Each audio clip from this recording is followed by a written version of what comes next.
대한민국의 방송작가 겸 방송인, 음악 활동 역시 한 바 있으며 특히 가장 유명한 노래는 네 여자친구 라는 곡으로 뮤직비디오를 찍어서 UCC에서 엄청난 인기를 타며 넷상에서 유명해졌다. 가사 내용은 NTR 분위기를 풍기다가 네 여자친구 못생겼다고 고백하는 내용. 또 위너 송민호의 소원 이지를 피처링한 바 있다. 체격이 왜소하다. 무한도전 식수맨 편에서 162cm라고 밝혔다. 또 그런 것 치고 얼굴이 꽤 큰 편이고 어깨도 좁다. 참고로 수염까지 길렀다.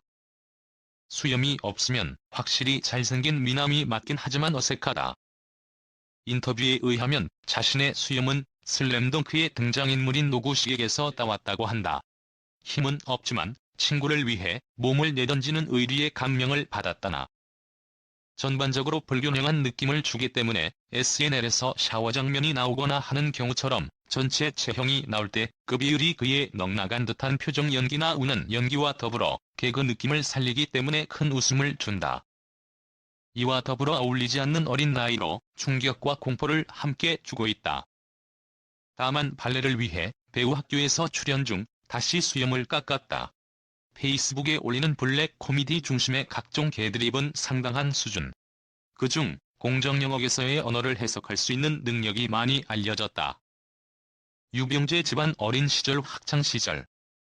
일남이녀 중 막내 외아들로 태어났다. 집안이 가난했으나 그가 태어난 1988년에는 아직 남아선호 사상이 남아있었기 때문에 다른 누나들보다 덜 가난하게 자랐다고 한다. 유병재라는 이름의 뜻은 불처럼 일어나서 나라의 재상이 되라는 의미로 부모님이 지어주셨다고 한다. 고등학생 때 모의고사 문과 전교 10등 이내인 공부벌레였다. 가끔은 전교 1등도 할 정도였다. 그러면서도 글쓰기와 시나리오 쓰는 법을 학습했다. 농어촌 특별전형으로 서강대학교 신문방송학과에 입학했다. 현재 3학년이고 휴학을 오래 하다가 휴학기간을 다 써버려서 2016년 중순 중퇴했다. 네이버 인물 정보는 자퇴나 퇴학 모두 중퇴로 기입하는데 JTBC 말하는 대로에서 학점 때문에 청춘 페스티벌 때는 조별 과제가 하기 싫어서 자퇴했다고 밝혔다. 코미디 빅리그의 코빅열차에서 특별 출연했을 때 개그 프로그램 순위를 매겼는데 코빅이 3위, 2위가 SNL, 1위는 넘사벽급으로 개그 콘서트라고 언급하였다. 사실상 한국에서 거의 유일한 포스트 전유성이기도 하다. 데뷔 계기도 다르고 네임밸류도 따라가려면 아직 멀었지만 프로게이머 이영호와 묘하게 닮았다. 그래서 이영호 선수 팬은 매번 뺨 맞고 고통스러워하는 연기를 보여주는 그를 보면서 기분이 묘해진다고 한때. 이영호 뺨 맞는 영상으로 알려진 조율의 주인공이니 닮을 수밖에. 또한 축구선수 마르셀 슈멜처하고도 닮았다. 오덕으로 추정된다.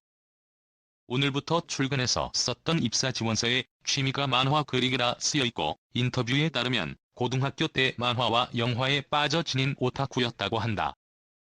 장동민의 라디오에 게스트로 출연했을 때도 애니메이션 OST를 자주 듣는다고 했고 선곡도 질풍가도. 그런데 데이터베이스에 노래가 없어서 다른 곡을 틀었다. 굉장한 프로레슬링 팬으로 알려져 있다. 요리열이 스케치북 출연 당시 존시나의 엔트런스 테마와 함께 등장하고 각종 인터뷰에서 존시나의 티셔츠를 입고 출연 앤드 레슬매니아와 숀 마이클스를 언급하기도. WWE 월드 헤비웨이트 챔피언십과 US 챔피언십 벨트를 착용한 사진을 자신의 페이스북에 인증했으며 집거실 장식장에 WWE 관련 타이틀이 여러 개 전시되어 있다.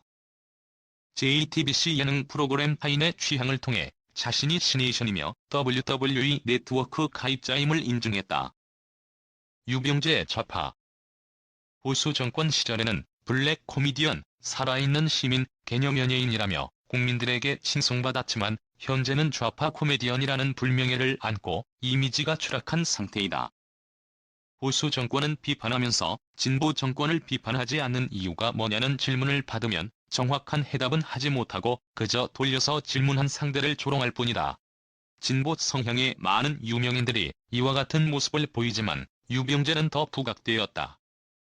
박근혜가 집권하던 시기에는 정부를 향한 알찬 풍자를 문재인이 집권한 후부터는 전혀 하지 않았다. 문재인 역시 풍자할 거리는 늘어난 상황인데 왜 지금은 침묵하냐는 일부 국민들의 반발이 일어났다. 유병재를 스타덤에 올린 원동력은 풍자이다. 막말과 부패로 점철된 한국 정치는 물론 한국인들의 일상에 침투한 갑질과 그의 희생당하는 젊은 세대에 대한 공감을 불러일으키는 풍자 덕분에 유병재는 스타가 되었고 YG 엔터테인먼트에 합류하면서 소속사의 지원을 바탕으로 스탠드업 블랙 코미디쇼 2개를 런칭할 수 있었다. 하지만 진보 정권이 출범한 후에도 조국 사태를 비롯한 부패는 여전한 상황인데 유병재는 이미 권력을 상실한 이명박, 박근혜 등의 보수 인사들만 풍자하지 집권 세력의 부조리는 입에 올리지도 않는다. 자연히 정권이 바뀐 후에도 청년들이 당하는 어려운 현실에 대해서는 언급을 중단하고 만다. 진보 정권이 들어선 이후로는 예능에만 출연할 뿐 본인의 강점이자 원동력인 사회 풍자는 완전히 그만두었고 그것이 벌써 2년이 넘어간다. 당연하지만 조국 사태는 입에 올리지도 않았다. 이 또한 전형적인 편가르기 프레임인데 사람들은 유병재에게 내 편 들어달라 한 적이 없다. 그냥 본인이 입을 닫고 풍자 콘텐츠를 중단하였더라면 그저 잠시 일어난 논란에 그칠 수도 있었지만 유병재가 스스로 자신은 정치 성향에 따라 자칭 진보 인사들의 부정에는 침묵하고 보수 인사만 선택적으로 풍자하는 좌파 인사라는 사실을 공개적으로 인정하기에 이른다. 보수 정권의 부조리를 풍자한 블랙 코미디를 통해 인기를 얻은 본인이 진보 정권이 출범한 후에도 블랙 코미디를 기대하는 국민들의 요구와 비판을 궤변으로 치부해버린 것이다. 국민들이 유병재에 공감한 것은 보수 정권을 비판해서가 아니다. 정권의 비리와 부조리를 풍자하여 그 문제를 절실히 체감하던 국민들의 공감을 자아냈기 때문이다. 당연히 국민들은 진보 정권의 비리와 부조리에 대한 풍자도 기대하였지만 유병재는 침묵하는 중이다. 그리고 본인 스스로 자신은 사상에 따라 선택적으로 풍자하는 사람이라고 인정하는 바람에 이미지가 나빠지는 중이다. 유병재는 정권을 비판한 것이 아니라 비난한 것이 맞는 말이다. 유병재가 홍준표를 떠올리면서 조루를 해결한다고 희롱한 적이 있는 만큼 홍준표는 유병재를 조국 사태에 침묵하는 연예인 중 하나로 지목하고 강하게 비판하였다. 유병재에 대한 지지도가 높은 진보 성향의 국민들조차 홍준표의 의견에 반박하지 않고 수긍하는 반응이고 홍준표의 단어 선정이 거칠다는 점을 감안하더라도 많은 공감을 얻었다.